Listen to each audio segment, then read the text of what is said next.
and I would trade this for absolutely nothing in the world. There is nothing more valuable, more precious, nothing so priceless as this. No, for the life of me, I would never trade this, let alone wish it away. I've always had memories of people I hadn't met, of places I've never been. I remembered things that never happened, and I heard my own voice as if there were thousands of me, calling out and pulling me towards these places and these people, dragging me and urging me to go closer and closer to where they were. As a child, I'd try to run towards these places, only to be dragged back home, further and further away, the voices still calling me.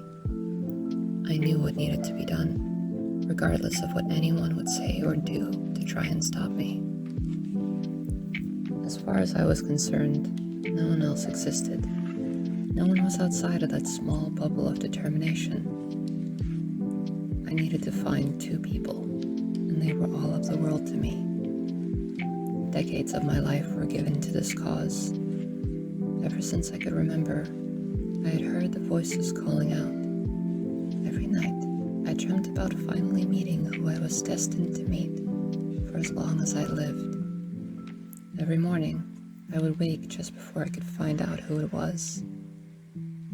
When the truth finally reached me, when I finally knew where to go, I didn't hesitate for a moment.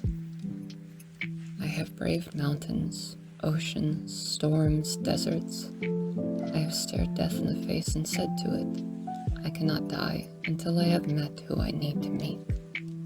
And it agreed to let me go until then, but no longer. And after what felt like eternity upon eternity, there they were, at the top of a mountain, and I suddenly didn't remember all the hardship it had taken to get there. It was as though my time spent traveling and trying to find them had come and gone in the blink of an eye. In front of me, there was a girl, roughly my own age, and an old woman. And the girl and I saw each other, and I knew that I had loved her my whole life, and that she had loved me the same, all of her life. And I knew that the old woman sitting in the distance between us had been waiting for us, and that the girl had searched halfway across the world, just as I have, in order to meet me. And the old woman lifted her head, and at once I knew everything that she was about to say. And my countenance fell, and my heart was still. There were no sounds, no chirping birds, there was no wind. All that could be heard was the old woman's voice ringing inside both of our minds, clear as day. You have lived thousands of lives and will always live again. You will always find each other again and again and fall in love. In this life and the next, you will always love each other before you even meet. And you will never be free of this curse. And you will never truly die and never truly be together. Something will always tear you apart in the end. Memories flooded back of every single time that we had died.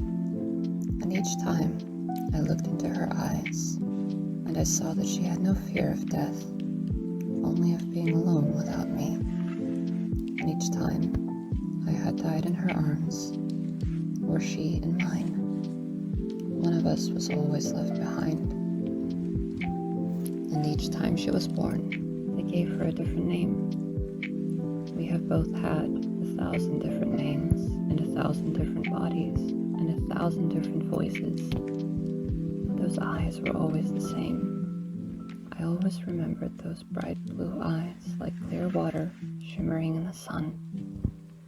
And they melted my heart the same way they had each and every time. And I remembered more. I remembered her smile and laughter, the feel of her hand in mine. I remembered the joy and the love and the heartache of having to say goodbye. And I knew that it was all worth it. And I felt my own smile return to me. And here, now, it feels that we've been staring at each other, not saying a word but just smiling for almost 100 years. I could stare into those eyes for all eternity and feel content.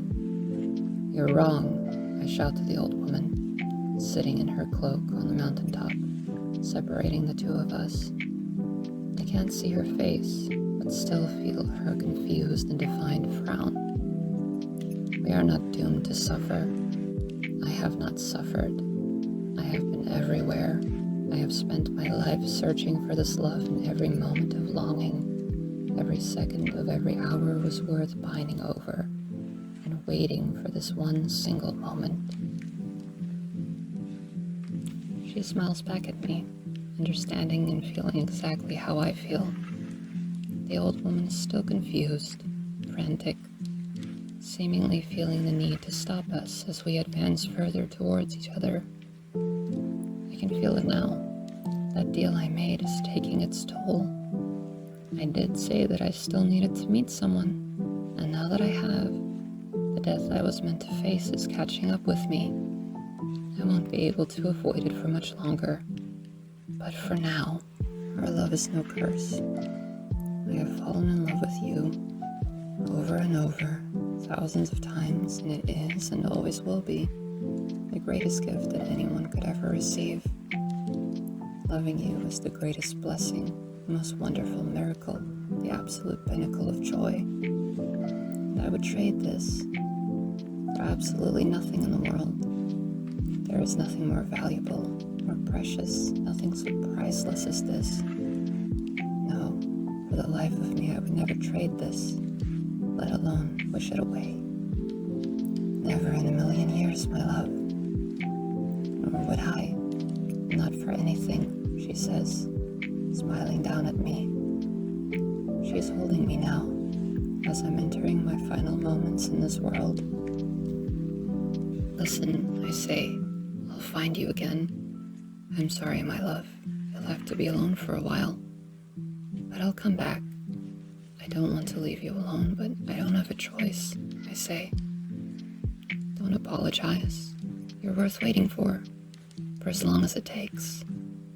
Thousands, millions of years, I'll wait for you. I will always wait for you. I love you for all of time," she says to me. "I love you for even longer," I say to her with my last breath. I feel no pain, no aching in my chest, just a sense of ecstasy and bliss as our hearts seem to become one. I will love her forever. The last thing I feel is our faces brushing together. Her skin is as soft as a feather. The world is bright and blurry. I can't quite see. I blink my eyes a few times and my vision returns to me. I look away from the light hanging above me and to my side. The bed next to me is empty. Why? Why do I feel so alone? Why do I feel like something is missing? I hear footsteps and someone opens a door. I don't see anyone, just a pair of arms putting something down in the bed next to me. The arms roll it around and unwrap it. It's a person, a baby, another baby lying next to me with closed eyes. As soon as she opens them, I remember everything and smile. This time is different. This time, we get to grow up next to each other, and grow old together, and breathe our last breath together in each other's arms. This time we remember everything that we've been through, just to meet one another. This time we remember thousands upon thousands of years worth of love and longing, and see it finally come to something more.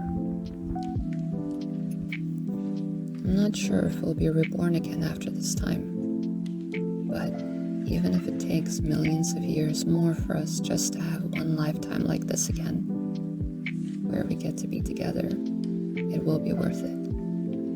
Right now, there's glass separating us, but I know we'll find each other again soon. I can't wait for the day I can hold her again and feel her face as soft as an angel's wings. Yes, that's what I'll call her. My angel. My blue-eyed angel. Thank you for watching and listening. If you are interested in the artwork displayed in this video, there is a link in the description below.